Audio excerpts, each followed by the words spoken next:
Okay, lots going on around here. I have a couple of items for all of you at the top.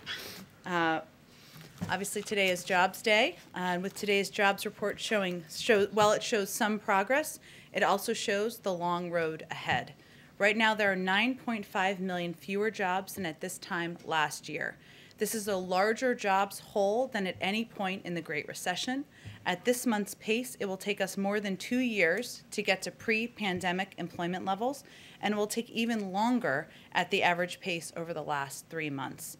This is unacceptable, and it's unacceptable when 4 million Americans have been unemployed for more than 6 months, or when unemployment is at 9.9% for African Americans and 8.5% for Hispanics. Congress must pass the American Rescue Plan now so we can get Americans back to work and so we can get relief to the millions of people who are struggling. As you know, this afternoon, the President and the Vice President will receive their weekly economic briefing with Treasury Secretary Yellen, Chair of the Council of Economic Advisors, Cecilia Rouse, newly confirmed, National Economic Council Director Brian Deese, and Chief Economic Advisor to the Vice President, Mike Pyle. The economic team will provide an update on the jobs report released today, along with an update on unemployment by race and female participation in the workforce. Afterward, the President will participate in a roundtable with individuals who will benefit from receiving relief checks thanks to the American Rescue Plan. As you may have also seen yesterday, or may not have, there's a lot going on, so that's why I wanted to shout this out. Senior White House officials hosted a virtual listening session with Asian American and Pacific Islander advocates and community leaders from across the country to discuss the increasing rates of anti-Asian harassment and violence. The President is committed to ending anti-Asian violence and bias, and he has made clear that it is the policy of this administration to condemn and combat xenophobia against Asian Americans wherever it exists. In a Week 1 presidential memorandum, President Biden charged the Department of Justice with partnering with Asian American communities to prevent and better collect data on hate crimes against Asian American communities. Last but certainly not least, we have a week ahead. On Monday, the President will sign 2 executive orders to advance gender equity and opportunity for women. He will also visit a Veterans Vaccination Center with Secretary of Veterans Affairs, Dennis McDonough. On Tuesday, he will visit a small business that has benefited from a Paycheck Protection Program loan. On Wednesday, the President will travel to Baltimore, Maryland for an event with the CEOs of Johnson & Johnson and Merck at Emergent Biosolutions. And on Thursday, the President will deliver remarks on the anniversary of the COVID-19 shutdown. With that, Alex, why don't you kick us off? Thanks. So we're 45 days into the Biden presidency, and he has yet to hold a presser. At this point in past presidencies, every president, from Reagan had addressed reporters, some of them multiple times. So why the delay, and when can we expect the president to hold a press conference? Well, first, as all of you know, the President takes questions several times a week. He took questions actually twice yesterday, which is an opportunity for the people covering the White House to ask him about whatever news is happening on any given day. We look forward to holding a full press conference in the coming weeks before the end of the month, and we're working on setting a final date for that, and as soon as we do, we will let you all know. But this President came in during a historic crisis, 2 historic crises, a pandemic like the country had not seen in decades and decades, and an economic downturn that left 10 million people out of work. So I think the American people would certainly understand if his focus and his energy and his attention has been on ensuring we secure enough vaccines to vaccinate all Americans, which we will do by the end of May, and then pushing for a rescue plan that will provide direct checks to almost 160 million Americans. That's where his time, energy, his focus has been. But in the meantime, he takes questions multiple times a week and looks forward to continuing to do that. And as soon as we have a press conference set, we'll let you know. Sure. Those sprays, though, are not an ideal forum for us to be asking questions. He can't hear us half the time. We get maybe 2 questions and then we're shuffled out. So why hasn't he answered questions from the press at this point? Is it just that he's too busy?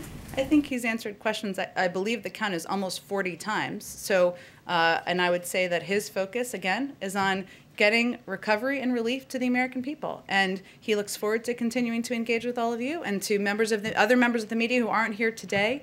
And we'll look forward to letting you know as soon as that press conference is set. And then on the AUMF, can you talk a little bit about how the president sees, I wanted to quote your tweet, you talked about the establishing a new, quote, narrow and specific framework for a new AUMF. How does he see those contours, and what's his response to somebody like Tim Kaine, who said that the president should have to consult Congress on something like the strike in Syria last week? Well, let me take there's a couple questions in there, so let me see if I can address them all. First, we did consult and notify the Gang of Eight, which is a very appropriate approach, as well as, which of course represents many committee heads and leaders. We then had ongoing consultations and briefings with members following the strikes, including classified briefings, which we offered quite broadly from the administration. We are quite confident because we had a full legal review and process in both our domestic and legal and international authorities in conducting those strikes. And the president has been obviously a close ally and partner with Senator Kaine on a number of initiatives in the past. He agrees that the AUMF is 20 years, has been around for 20 years, and it's long overdue for it to be updated. What our announcement was, or what our statement referenced, was a reference to, I should say, is an openness to having a conversation about what the scope of the narrow and specific framework should look like moving forward. So we want to have those discussions, and of course those will happen, most of them privately, and then we'll look forward to sharing with all of you what the outcome is. Sure, and then one more on the jobs numbers. One number that economists have highlighted as persistently problematic is the labor force participation rate. It remains low, sort of consistently. What is the administration's plan in dealing with that and getting more people looking for jobs? Well, you're absolutely right, and Jerome Powell actually spoke to this, just for others' reference, which I'm sure you're tracking, but and the concern that the labor force participation rate may mean that the unemployment rate may not accurately depict the number of people who are out of work, and obviously the 9.9% unemployment rate for African Americans is a good example of a reflection of that.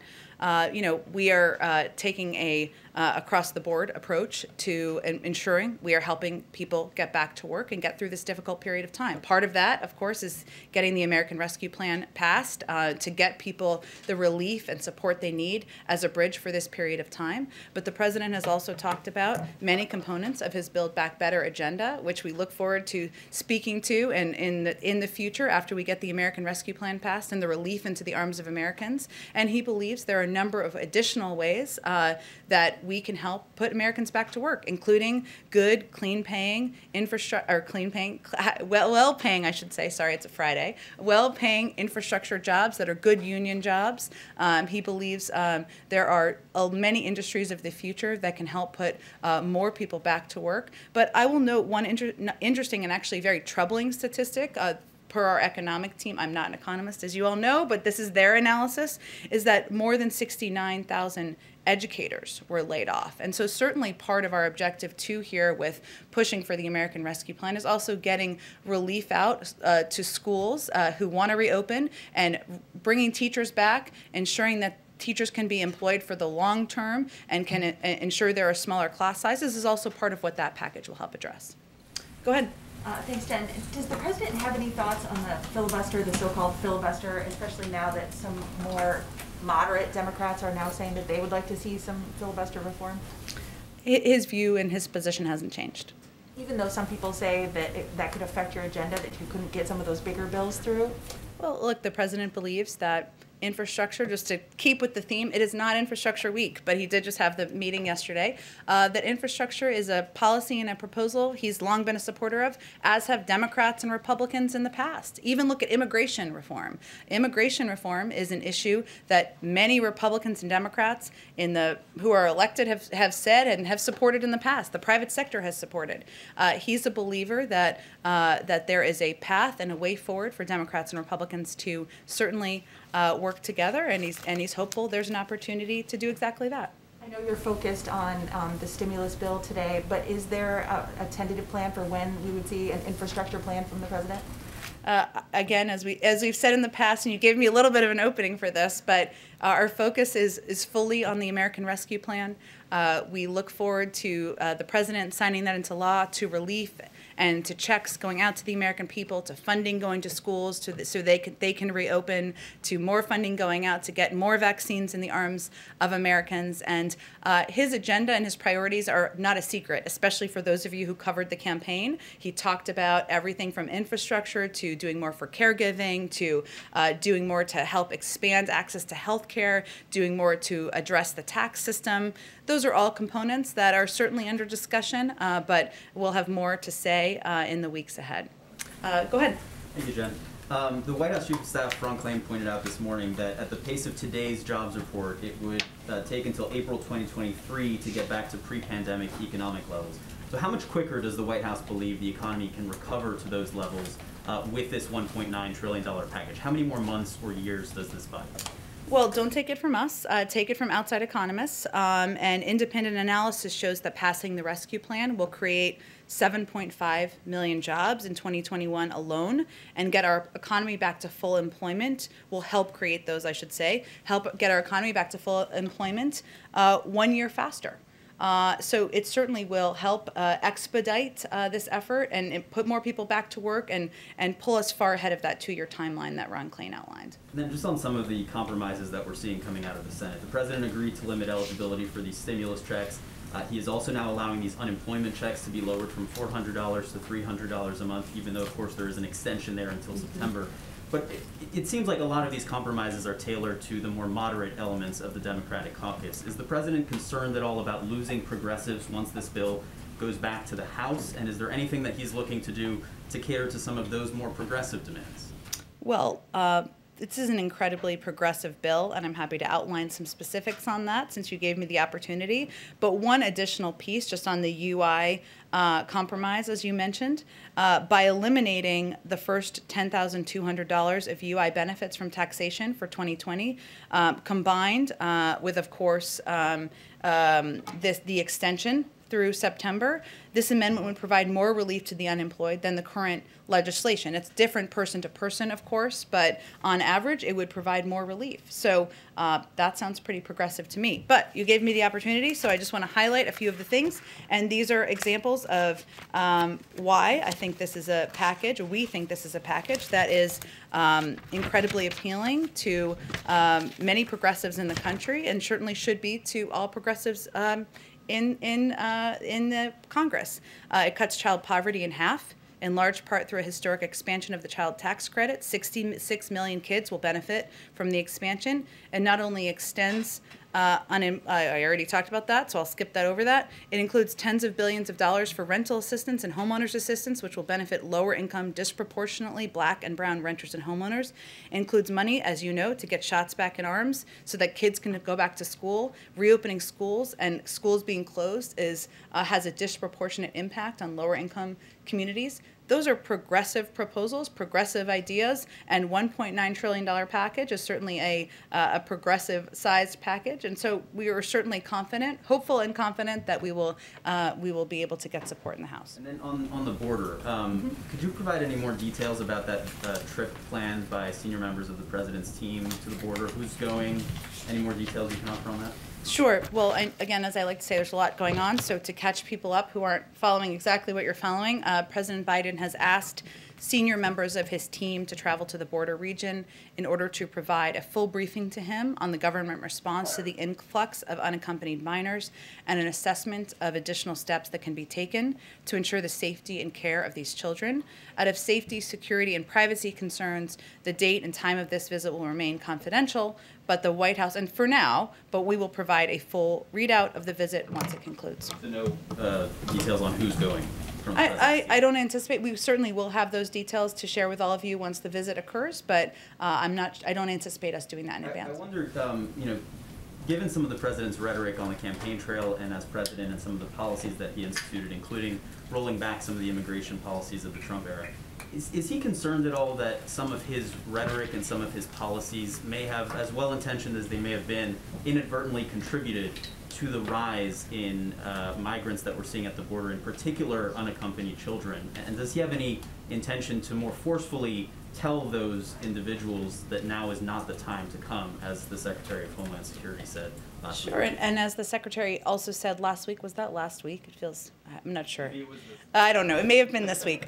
As the Secretary said, this is a message we are conveying with every opportunity, from the President, the Vice President, from officials in the region, and we're doing that with the full support, of course, of the Department of Homeland Security and resources that we have available. I will say that the big difference, which we certainly understand the outcome, may be an influx, as we've seen, of more children. If you were kicking children out, there's naturally by design, I'm no mathematician, but going to be more children who come in because we believe that policy was inhumane.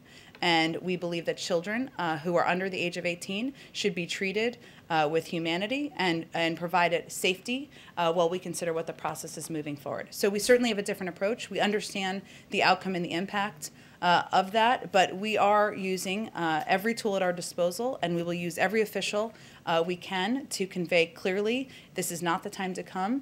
The majority of people who come are turned away. Families, adults, we're really talking about children, which is, I know, what you were referencing. But you do believe that there may be, that part of that rise is due to some of your policies and rhetoric of this administration? I certainly didn't say that exactly, but all I'm conveying is that obviously we're going to have more kids in the country since we have been letting unaccompanied minors stay, and the last administration immorally kicked them out, in our view. So go ahead. Jen, thank you. To follow up on a question I asked about these minors yesterday, Reuters is now reporting that Fort Lee is going to be used as a housing facility for some of these minors in Virginia. Can you confirm whether that's true, and if you are considering other military bases around the country? Well, as we've just been talking about, obviously we recognize the challenge of having these unaccompanied children come across the border, and the influx that we are certainly preparing for and preparing to approach. So of course we have to look for facilities and places where we can safely and humanely have these unaccompanied minors in the interim. That would be the decision of HHS. So I would send you to them, but I don't have anything to confirm in terms of additional facilities at this point. Got it. And I guess just to follow up on Jeremy, I think, well, I don't want to speak for him, but a lot of Americans are saying that, you know, the surges are happening under President Biden's watch after he reversed some previous policies. So does the administration take any accountability for what's happening? Who are the Americans? Well, I know you don't want to answer to him, but the former president just released a statement saying that the Biden administration must act immediately to end the border nightmare that they have unleashed onto our nation. Former President Trump? Yes. We don't take our advice or counsel from former President Trump on immigration policy, which was not only inhumane but ineffective over the last 4 years. We're going to chart our own path forward, and that includes treating children with humanity and respect and ensuring they're safe when they cross our borders. Go ahead. Can I ask you Oh, about go ahead. vaccine? Sorry.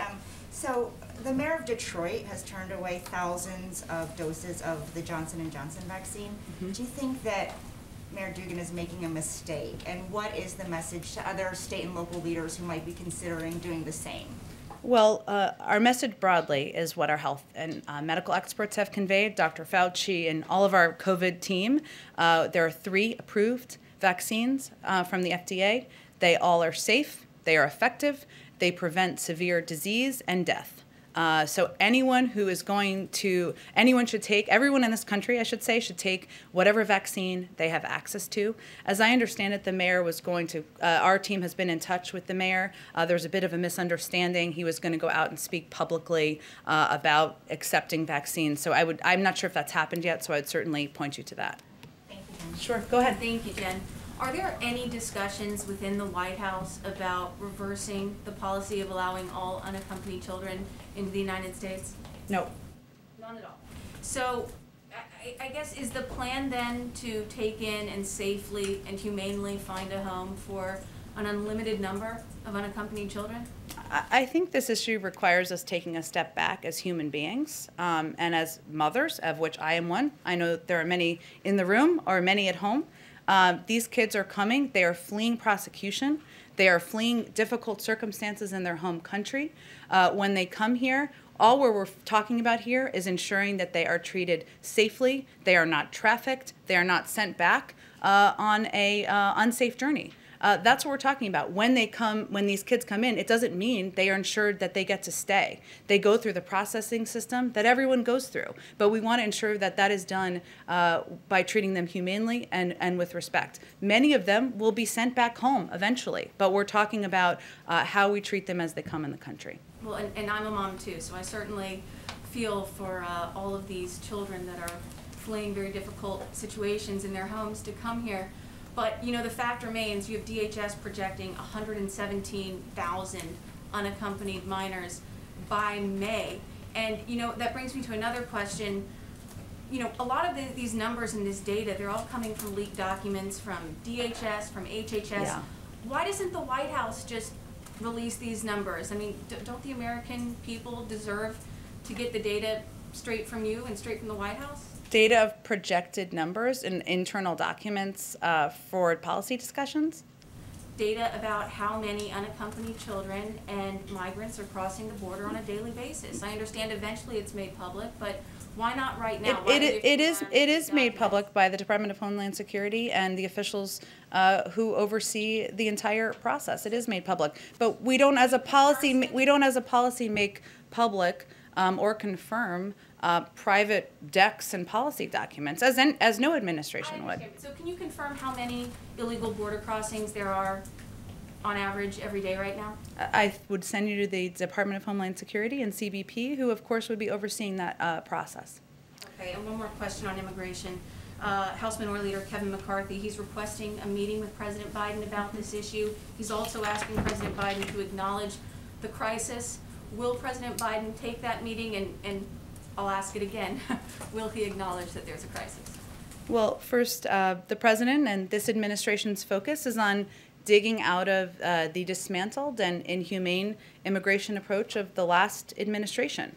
And that's why the President has proposed an immigration bill that would not only address the root causes that Leader McCarthy referenced in his letter, but would move beyond the policy of funding ineffective border walls by investing in smart security at ports of entry, and would also create a pathway to citizenship. And we would welcome the openness or desire to engage on that from the leader or any Democrat or Republican who wants to have a conversation about a constructive path forward.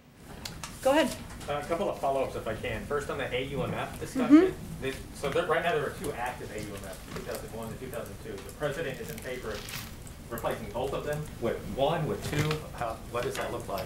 He wants to discuss a narrow and specific framework moving forward. Obviously, it's outdated. You know, those are 19 and 18 years old, and that's the discussion he hopes to have in partnership and with the leadership of Senator Kaine, and determine what the approach and framework should be as we look ahead. Would that then, in moving forward, looking at the sort of the Syria airstrike, for instance, would he have to go to Congress moving forward if he wanted to order another military engagement like that? Well, and that the Syria airstrikes were, of course, and we had a whole legal process and review, and we're confident in the legal authorities for that strike, and they were the self-defense of U.S. military personnel who were threatened overseas.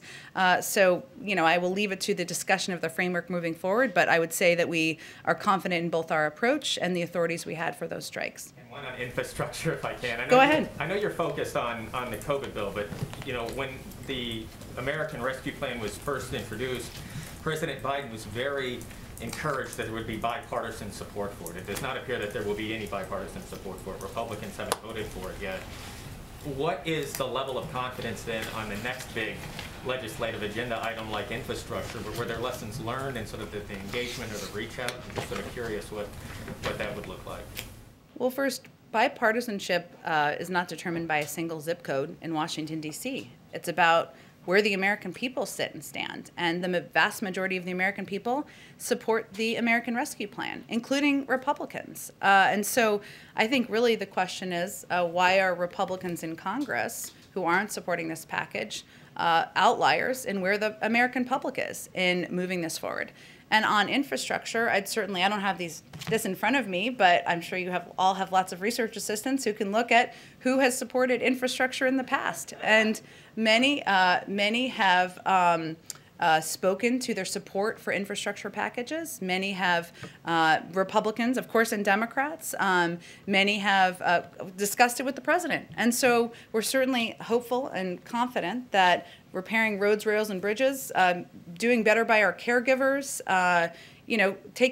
reforming our outdated tax system, our steps, and anything else that was in the Build Back Better agenda. A lot of those pieces are pieces there's been bipartisan support for in the past. Go ahead, Frances. I think we would all love research assistants, by the way. Well, some of you do. You can steal them from other outlets. It could be like a sharing of resources. Indeed, but I did want to circle back to the top. You mentioned that the president next week will sign a series of gender equity or gender equality executive orders. If you could say a little bit more at this time about those. And relatedly, in the stimulus package, he proposed 14 weeks of paid family leave, but that was temporary, would expire in September. So is that something that he would like to see Congress tackle legislatively?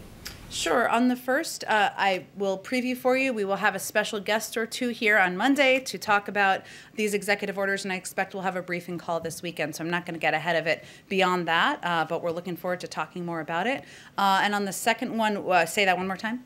So in the relief package, he proposed at least 14 weeks of paid leave. Yes. But that was temporary. It would expire in September. So what I'm asking is that something he would like to see Congress make permanent and address in future legislation?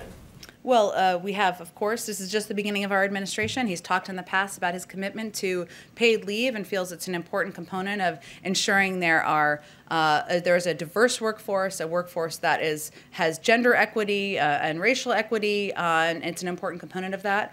We don't know what next vehicles might look like, so it's a topic and a policy he remains committed to, but I'm not going to get ahead of where we are in the policymaking process. Staying on the stimulus package for a moment, the minimum wage, it won't be in there at this point, as we saw a little bit earlier on Capitol Hill. Senator Sanders was speaking to reporters, and he said, if anybody thinks we're giving up on this issue, they are sorely mistaken. If we have to vote on it time and time again, we will, and we're going to succeed. So does the president want to see Democrats vigorously pursue a minimum wage increase? And as we talk about what he'd like to see in the future, is this something that he'd like to see the House and the Senate take up immediately after negotiations on the stimulus package conclude? Well, first, we agree with Senator Sanders, and the president is going to be standing right alongside him, fighting for an increase in the minimum wage to $15 an hour, because men and women who are working hard to make ends meet shouldn't be living at the poverty level. And he will use his political capital to get that done. I don't have anything to preview for you in terms of the order or the timeline, but it remains a priority, and it is something that the president would like to get done and will use his capital to do. I'll also add, just you didn't ask this, but there's been a little bit of a rumor mill, so I'm just going to address it. Right now, as you know, we're focused on the American Rescue Plan, getting it through Congress, and the president and his team are not engaged in conversations or negotiations about lowering the threshold for the minimum wage. It's just to be crystal clear on that. Go ahead. Thank you, Jen. So just following up on Francesca's question, how will the president work to use his political capital to increase the minimum wage if there right now doesn't seem to be the votes in the Senate and he is not on board with abolishing the filibuster? Well, look, he has an ambitious agenda moving forward that includes a number of proposals that there's bipartisan support for, and he's going to work with Democrats and Republicans who are open to it to discussing how we move forward. But I don't have anything to preview for you about the legislative strategy for an initiative that is after the American Rescue Plan. Can I just ask one more question for another reporter? Go ahead. Who can't be here? What advice is the president receiving by his COVID team in regards to ongoing travel bans, and when would the president like to see them lifted? He relies on the advice and decision-making of his health and medical team and experts, including the CDC, so he'll wait for them to make any decision about future lifting of those guidelines. Go ahead, Trevor. Just a couple on technology. You had a statement out from Jake Sullivan last night on the Microsoft-related breach. I'm just curious if that affected any government computers, departments, agencies, and any more color detail around that. Sure. This isn't, and for anyone who didn't see National Security Advisor Jake Sullivan's tweet last night, he spoke to the Microsoft breach that's been reported. But this is a significant vulnerability that could have far-reaching impacts. First and foremost, this is an active threat. And as the National Security Advisor tweeted last night, everyone running these servers, government, private sector, academia, needs to act now to patch them. We are concerned that there are a large number of victims and are working with our partners to understand the scope of this. So it's an ongoing process, Trevor, I would say. Network owners also need to consider whether they have already been compromised and should immediately take appropriate steps. The Cybersecurity and Infrastructure Security Agency issued an emergency directive to agencies, and we're now looking closely at the next steps we need to take. It's still developing. We urge network operators to take it very seriously, but I don't have any other readouts beyond that. Okay, and just as far as any color around whether the government itself was impacted by this? I think I conveyed there clearly that what he was, what National Security Advisor Jake Sullivan has conveyed and why he put this message out publicly was that this is an ongoing threat.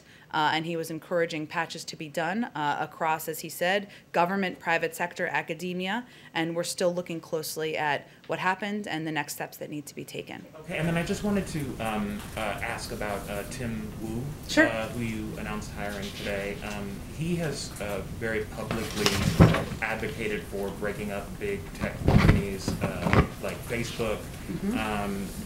Those are the kinds of issues he's going to be advising President Biden on. Is that now White House policy? You know, what is he going to be doing with regard to the FTC and the DOJ and what they're already doing on those big tech companies? Well, first, it's been reported, but Tim Wu will serve at the NEC as the Special Assistant to the President for Technology and Competition Policy.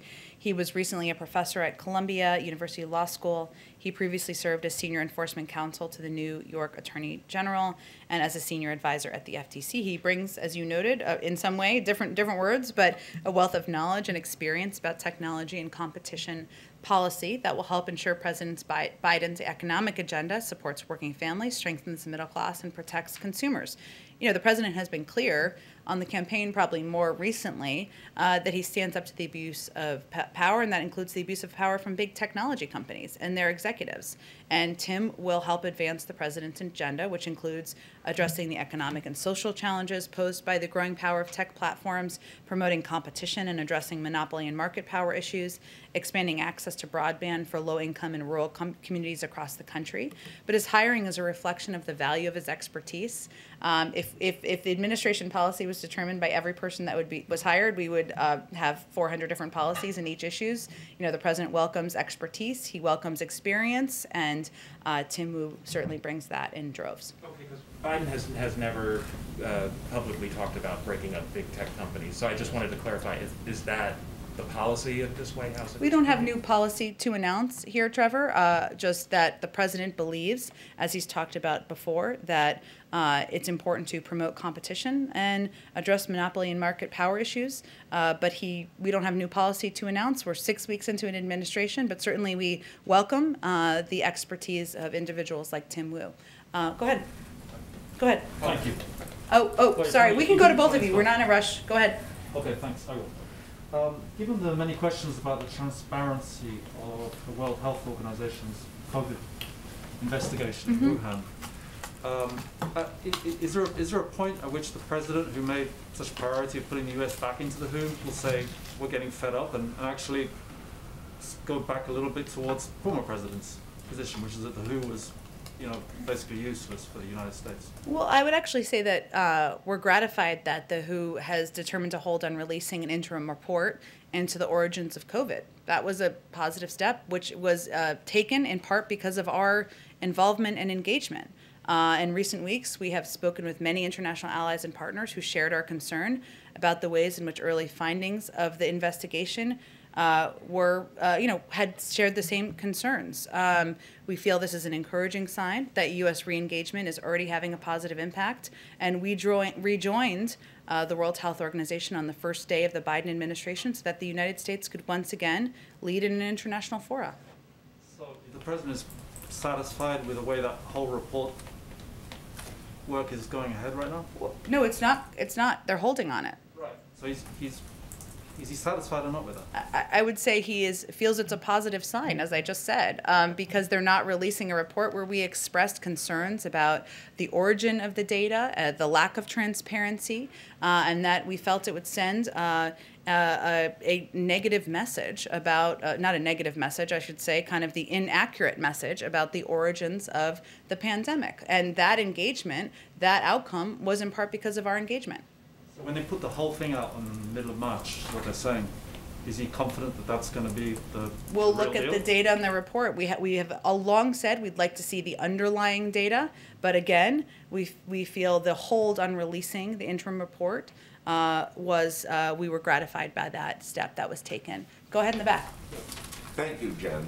Last week, you very kindly confirmed the President's very good relationship with Pope Francis. Today, the Pope is in the Middle East and has a meeting coming up with the Ayatollah El Sistani, someone, by the way, who's never met with an American official before. And my question is, does the President have any feelings about the Pope's meeting with the Ayatollah and his effort to push forward with a vision in that troubled part of the world for unity and warm relations between Shia, Sunni, and Christian? Well, I've not spoken with the President about his personal feelings about the meeting that they have today. As you know, broadly speaking, the President believes that the path forward is diplomacy, should always be led by diplomacy, but I don't have the details of their meeting, or I'm sure they may do a readout of sorts, and if so, we're happy to give a comment on it. The other thing is that as of March 1st, the Congress has not invited the President to deliver the State of the Union address, meaning he has so far gone the longest of any president in his first year without confirming a date for the State of the Union, with the exception of President Nixon in 1969. Well, a little bit of history, I like it. And who gave no address and waited until the following year. Is he going to follow that example, or should we expect an invitation soon on the State of the Well, Union? first, for clarity purposes, and I know this wasn't your intention, but it's not a snubbing happening here. We are in the middle of a global pandemic, and of course, any joint session speech would look different than the past. We certainly intend on the President delivering a joint session speech, not a State of the Union in the first year that they are in office. But we don't have a date for that or a timeline at this point in time, and we've been engaged closely with leaders in Congress about determining that. Okay. Do we expect an announcement soon on that, or? We'll see. We're in discussions. We're working with them, and as soon as it's finalized, we're happy to share that with all of you. One final question. The Turkish publication, Duvar English, cited a Turkish businessman, I believe his name is, and I hope I'm pronouncing it right, Akim El Tapim, who said he is a friend of the Biden family and he's hosted one of the president's brothers on a vacation. It's interesting that the president, in all his calls to world leader, has not called President Erdogan yet. Does he plan to make a call like that, or is he going to operate with back channels to Ankara? I'm not familiar with this individual or this engagement, but certainly the President has many global leaders, world leaders. He's still needs to call, and he will venture to do that in the coming weeks and months. So he will call President Erdogan? I'm sure at some point. Go ahead. Yeah. John, the House has sent the LGBTQ Equality Act to the Senate, where it'll be one of several bills that faces an uncertain future. Will the President reach out to lawmakers on the Equality Act? It certainly is a piece of legislation the President supports, as you well know, and he discusses a range of his priorities with members of Congress, the House, and the Senate, and I'm certain when given the opportunity, he will advocate for the passing. And I know you've been asked about the legislative filibuster this briefing already, but I would like for you to address it as it pertains to this specific bill. Isn't there a reasonable expectation that if the President strongly supports this bill that you would want to welcome the end of the filibuster to see it get to his desk? The President's position hasn't changed. He looks forward to advocating for the passage of legislation that he supports and working with Democrats and Republicans to get that done. And finally, who at the White House is coordinating the approach to the Equality Act? Well, certainly our legislative team oversees the approach to any piece of legislation working its way through Congress, but they tap into resources across the building as would be expected. Is there like one person who is specifically charged with focusing On the legislative team, we just don't read out specific staffing responsibilities publicly, but I can assure you that with any piece of legislation, there are a range of individuals in the building who are asked to make calls, to write policy, to write talking points, to reach out to outside groups, and it's a coordinated effort internally. Go ahead. I have a question about vaccine diplomacy. Some European countries are turning to Russia and China for COVID-19 vaccine, including Hungary and Slovakia. Do you believe that by offering vaccine supplies, Moscow and Beijing are trying to help or divide Europe? And do you think that such offers should be accepted? Well, we'll leave that to individual European countries to determine, but I would say that we are concerned about the use or the attempted use of vaccines as a means of diplomacy by Russia and China. We, of course, support doing that through an international coordinating body like COVAX, which I know is not applicable to every country. And we, of course, want to work directly with countries around the world about how we can support their efforts moving forward. We understand that's challenging at this moment in time because the president's priority is ensuring every American is vaccinated. We'll have enough vaccines to do that by the end of May. Then there's, of course, a distribution process after that. But that remains our priority here, but we look forward to remaining engaged through proper international coordinating bodies and directly with a number of these countries. May I follow up? Aren't you concerned that President Biden's America First vaccine policy actually gives opening to China and Russia and reduces U.S. influence around the world? Well, I would first say that we work with European countries and partners, Asian countries and partners in South America on a range of priorities and issues, whether it's security, whether it's addressing the threat of climate, whether it is economic partnership and relationships, and we'll continue to do that. We also have conversations about access to vaccines, and we'll continue to do that as well. That's something that comes up in a number of these diplomatic conversations. Right now, as you've noted, our priority and our focus is on ensuring the American people are vaccinated, and we have to take into account a number of factors, including the fact that we don't know which vaccine is most effective with children. That testing is still ongoing. We don't know the most effective as it relates to all the variants. That is still ongoing, but we are very open, and we will continue to have those engagements and conversations about how we can assist countries looking for vaccine supply. One more follow-up to President Biden's phone call with European Commission President today. Mm-hmm. Have they discussed restoring air travel between Europe and the United States? I know we put a readout of the call out. I'd have to talk to our national security team and see if that's something. If it was raised on the other end, we'd leave that to them. I don't think there was any intention of raising that from our end. So they may have more to speak to it from their end. Sorry. Go ahead. Oh, I'm sorry. Can we go to you first and then we'll come back? Yeah. Thanks. Just two questions.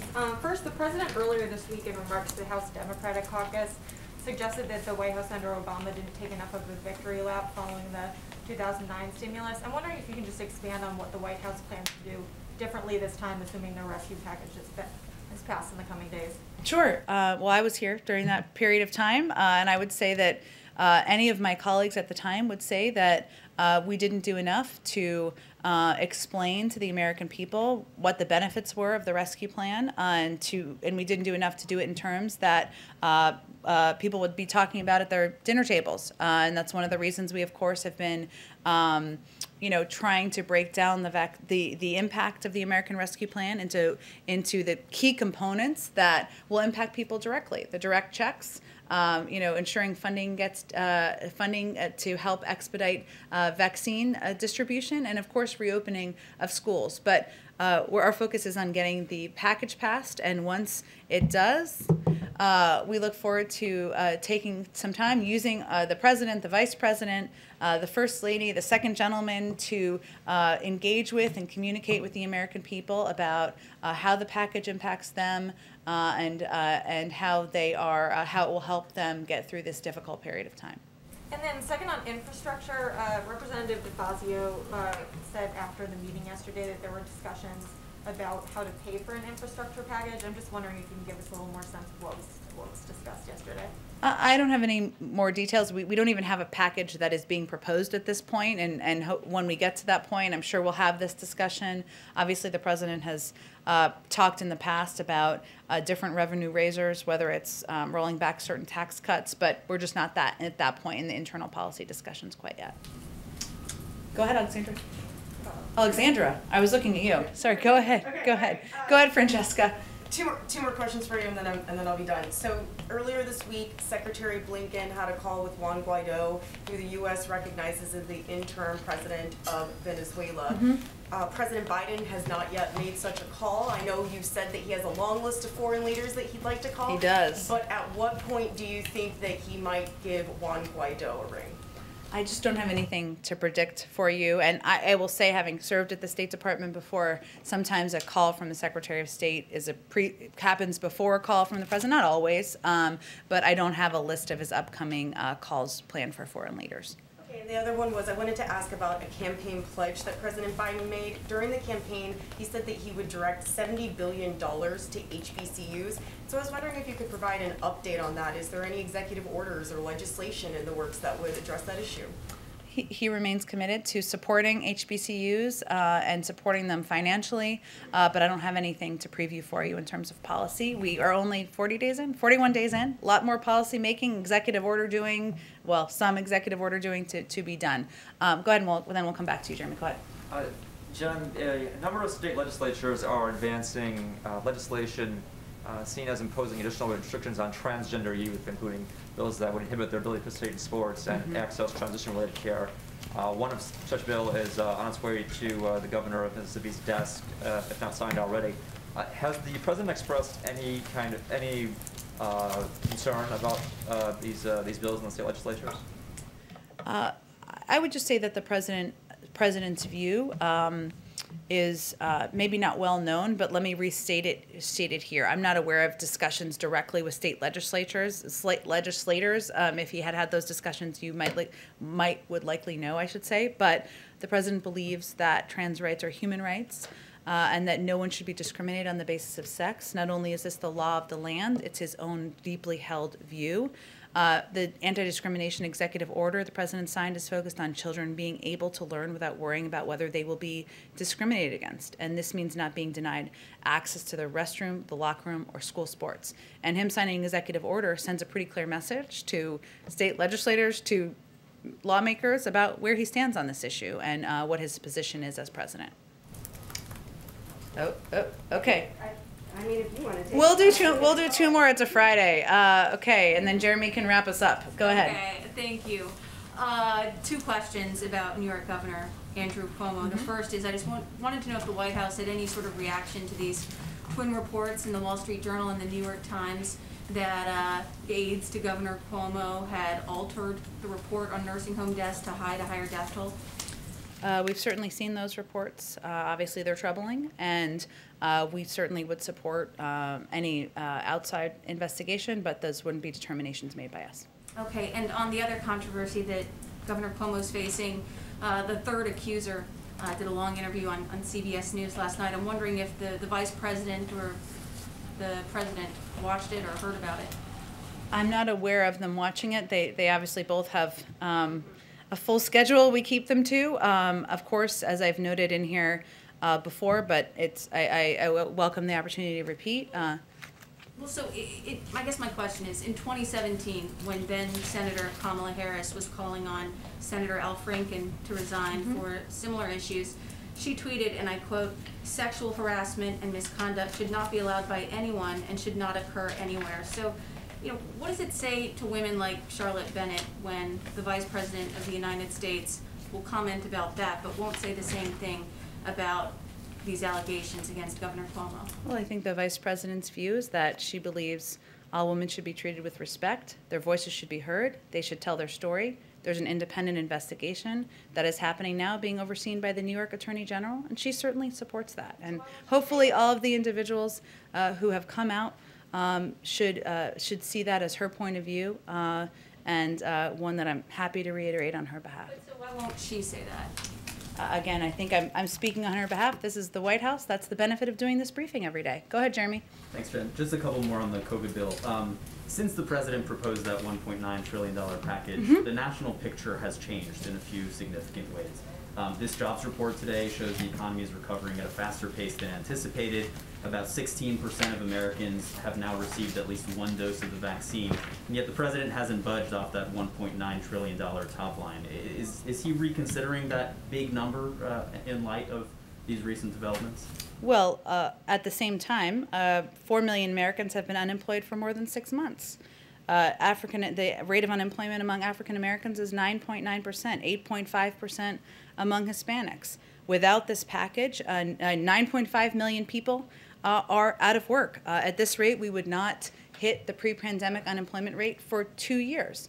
If that's satisfying to Republicans in Congress, then certainly they can speak for themselves. But the president believes, and economists believe, and experts believe that in order to get this pandemic under control, in order to get people back to work, we need an infusion of this size package because the twin crises we're facing, that's what would meet the moment.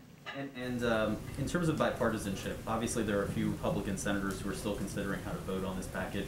Senator Lisa Murkowski, chief among them in terms of somebody who might support this bill. So how much of a priority is it for the president to try and win over at least one of these Republican senators? And how much time and energy is he planning to put into that effort? Well, the president remains deeply engaged in getting this across the finish line. He takes nothing for granted, and I fully expect him to be on the phone through the course of the weekends with Democrats and Republicans as needed, just answering questions they have, addressing needs they have. Obviously, he had a number of people to the Oval Office just this week. So he takes... How much of a priority is it for him to get at least one Republican senator to support this bill? Well, I think the president's measure of success here is whether we get the package through so we can deliver relief to the American people. And we welcome the support of Republicans in the Senate. We're open to answering questions, to addressing concerns they have, but at the end of the day, our focus and the president's priority is on ensuring that almost 160 million people receive direct checks, that we are providing money to schools. By the way, polling this morning showed the majority of people supported that across the country so that they can reopen, and that we are ensuring we can get vaccines in the arms of Americans. We're still in the middle of a crisis. We're still in the middle of a war with the pandemic, and he welcomes their support, but his focus is on the American people. Thanks, everyone. Thank you, Jen. Thank you.